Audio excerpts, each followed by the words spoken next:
এই দুই ভাঙ্গন দিয়ে পানি বালি এসে এই আমাদের পুরা এলাকাকে পুরা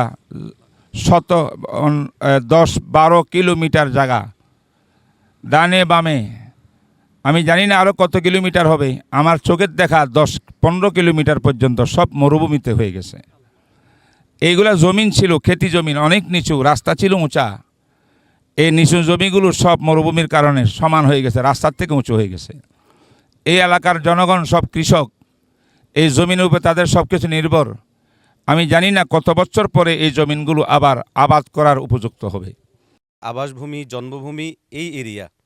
হুজুর দীর্ঘদিন থেকে এখানে খেদমত করে যাচ্ছেন। প্রত্যেকটা বাড়িতে বাড়িতে, ঘরে ঘরে যত মানুষ আছে, মুসলমান, হিন্দু, বিভিন্ন ধর্মাবলম্বী, সবার কাছে হুজুর হাদিয়া পৌঁছে দিচ্ছেন। আজকেও আমরা একেবারেই সামান্য কিছু হাদিয়া নিয়ে হুজুরের কাছে এসেছিলাম। হুজুর সেটা যারা উপযুক্ত তাদের মধ্যে পৌঁছিয়েছেন এবং আগামীতেও যারা উপযুক্ত আসবেন তাদের মধ্যে পৌঁছাবেন। তো আমরা এখন হুজুরের কাছ থেকে ইনশাআল্লাহ এলাকার পরিবেশ পরিস্থিতি শুনব এবং হুজুর কিভাবে কাজ করছেন এটা শুনব এবং আনুষঙ্গিক বিষয়ে হুজুর আমাদের সামনে কথা বলবেন ইনশাআল্লাহ। এর আগে আমরা আমাদের জাতীয় ওলামা শাইখ আইম্মা পরিষদের সাধারণ সম্পাদক মুফতি রেজাউল করিম আবরার সাহেবকে এলাকার পরিস্থিতি দেখার পর ওনার যে পর্যবেক্ষণ সেটা তুলে ধরার জন্য অনুরোধ করছি। আসসালামু আলাইকুম ওরহমতুল্লাহ বরকাত। জাতীয় উলামা শাইখ আইম্মা পরিষদ আপনারা জানেন এই বন্যার শুরু থেকেই আমরা কাজ করার চেষ্টা করেছি। বর্তমান পৃথিবীর শ্রেষ্ঠ আলেমে দিনের অন্যতম শাইখুল ইসলাম জাস্টিস তাকি উসমান হাফিজুল্লাহর অন্যতম শিষ্য, আমাদের সকলের সেরে তাজ আল্লামা মুফতি মিজানুর রহমান সাইদ হাফিজুল্লাহর জন্মভূমি গ্রামে আমরা এসেছি, যেটা হলো এমন একটা জায়গা আমরা দেখেছি যেটার 3 পাশেই হলো ইন্ডিয়া, অর্থাৎ একেবারে ইন্ডিয়ার কাছে আমরা এসেছি। মানে যে অবস্থা, এটা আসলে বর্ণনাতীত, এটা বর্ণনা করার মতো না, শায়েখ আমাদেরকে বর্ণনা করবেন। তো একটা খুশির খবর হলো যে আমরা মুফতি মিজানুর রহমান সাইদ হাফিজুল্লাহকে আগে বাংলাদেশের একজন বড় ফকি হিসাবে জানতাম, উস্তাজুল উলামা, উস্তাজুল ফুকা, উস্তাজুল মুহাদ্দিসিন হিসাবে জানতাম। কিন্তু তার এলাকায় আমরা এসে যেটা দেখলাম যে তিনি এই সময় মানে বন্যার্তদের সেবায় যে কাজগুলো করেছেন, যে খেদমত করেছেন, সেটা হলো অবিস্মরণীয়, বলার মতো না। বিশেষ করে এই এলাকার আমরা আমাদের শায়েখের যে গ্রামের পাশের গ্রামে হলো হিন্দু অধ্যুষিত, সেখানে এমন কোনো হিন্দু পরিবার নাই যে পরিবারকে শায়েখ সহযোগিতা করেন নাই। জাতীয় উলামা শাইখ আইম্মা পরিষদ আমরা আগে ঘোষণা করেছিলাম যে আমরা নগদ অর্থ যতটুকু পারি পুনর্বাসনে আমরা শরিক হব। আজকে আমরা ফেনীতে এসেছি। ফেনীর যে 6টি উপজেলা রয়েছে, প্রত্যেকটি উপজেলায় আমরা আমাদের সাধ্য অনুযায়ী সহযোগিতা করার চেষ্টা করছি। পরশুরাম উপজেলায় আমরা জামে ফারুকে এসেছি।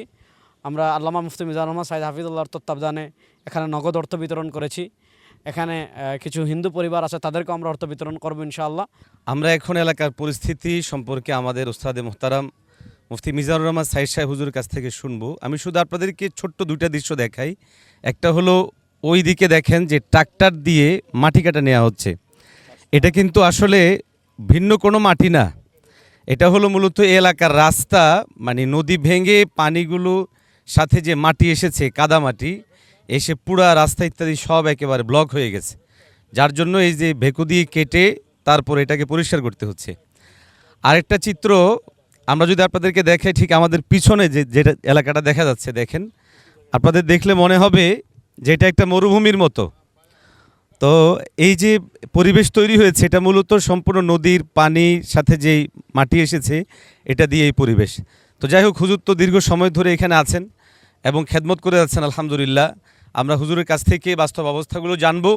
আমাদের একটা অনুরোধ থাকবে, দেশ ও বিদেশ থেকে আমাদের অনেক ভাইয়েরা বিভিন্ন গ্রুপ প্রেরণ করছেন, অনেকজনেই আসেন, কিন্তু প্রকৃত হকদার চিনা বুঝার জন্য স্থানীয় সহযোগিতা এবং বিশেষ করে আলহামদুলিল্লাহ ওলামায়ে কেরামদের সহযোগিতা নেওয়ার জন্য আপনাদেরকে বিশেষভাবে আহ্বান জানাবো।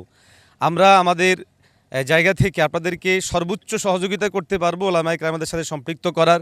এই জন্য যে সমস্ত ওলামায়ে কেরামদের টিম আসেন, আপনাদের প্রতি অনুরোধ থাকবে যে পশ্চিম এরিয়ায় অনেক বাড়িঘর শেষ হয়ে গিয়েছে, যাদের এখন মাথা গুজার মতো জায়গা না। হুজুরের কাছে আমরা একটু আগেও দেখেছি যে বেশ কয়েকজন ফরম নিয়ে এসেছে, একটু অনুরোধ জানাচ্ছে যেন একটা বাড়ির ব্যবস্থা করে দেওয়া হয়। এরকম বহু পরিবার রয়েছে। এজন্য আপনারা যদি সার্বিকভাবে যোগাযোগ করে আসেন, আমরা নিশ্চয়তার সাথে বলতে পারি যে হকদারদের পর্যন্ত জিনিসটা পৌঁছাবে ইনশাআল্লাহ। তো আমরা এখন হুজুরের কাছ থেকে বিস্তারিত শুনবো। হুজুরকে আমরা অনুরোধ করব যে এলাকার হালত হুজুর কিভাবে শুরু করেছেন এবং এই পর্যন্ত খেদমত কিভাবে আঞ্জাম দিচ্ছেন, পুরো বিষয়গুলোর ব্যাপারে হুজুর একটু আমাদেরকে রাহাবরি করবেন ইনশাআল্লাহ।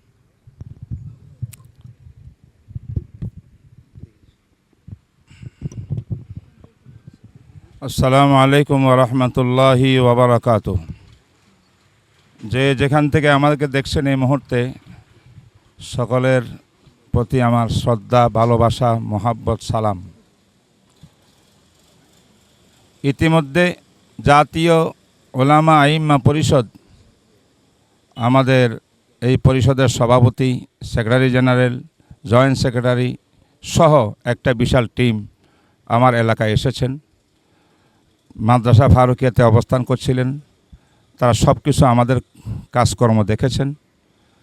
তো এই মুহূর্তে আমরা যেখানে দাঁড়িয়েছি, আমাকে সামান্য এলাকার ব্যাপারে বলতে গেলে এটা বলতে চাই, পরশুরাম উপজেলা এটা একটা রেড সিগন্যাল এলাকা ছিল। অনেক দিন পর্যন্ত বন্যা দুর্গত সময়, বন্যার সময় আমরা আসতে পারি নাই। যখন পানি নেমে গেছে এলাকা থেকে, তখন সরকার অনুমতি দিয়েছে আর্মিরা, আমরা ভিতরে প্রবেশ করেছি এবং পুরো এলাকা ঘুরে ঘুরে দেখছি।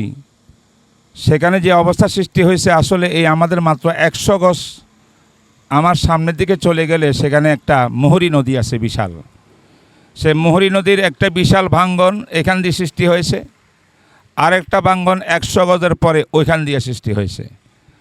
এই দুই ভাঙ্গন দিয়ে পানি বালি এসে এই আমাদের পুরা এলাকাকে পুরা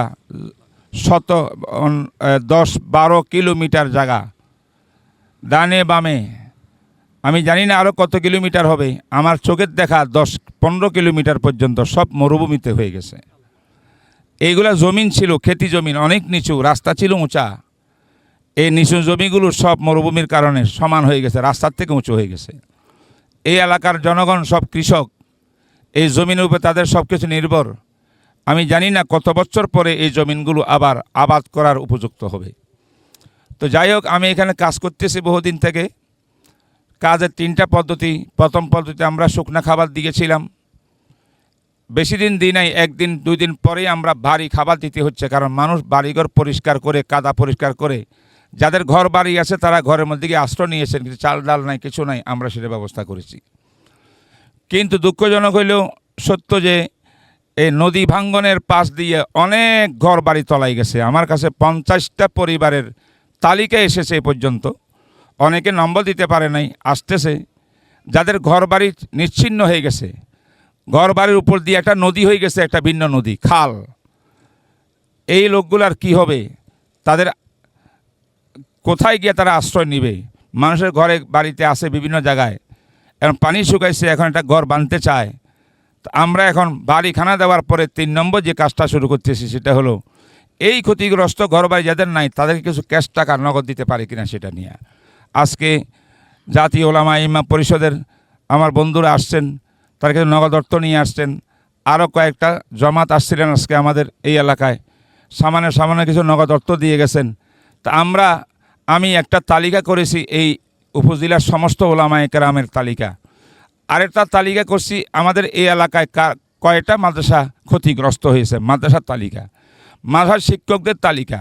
এরপরে তালিকা হলো যাদের ঘর নিচ্ছিন্ন হয়ে গেছে তাদের তালিকা। আবার আরেকটা তালিকা আছে যাদের নাকি ঘর বাড়ি ক্ষতিগ্রস্ত হয়েছে, নিচ্ছিন্ন হয় নাই, তাদেরকে সহায়তা করলে তারা একটু ঘর বাড়িতে উঠতে পারবে, তাদের তালিকা। এইভাবে বেশ কয়েকটা তালিকা আমার পুরা পরশুরাম উপজেলার জন্য করা রাখা আছে। আমি ধারাবাহিকভাবে তালিকা ধরে ধরে পর্যায়ক্রমে আমি এই পর্যন্ত 3500 পরিবারকে ডাল চাল যথেষ্ট পরিমাণে দেওয়ার ব্যবস্থা করেছি, দিয়ে ফেলছি আলহামদুলিল্লাহ।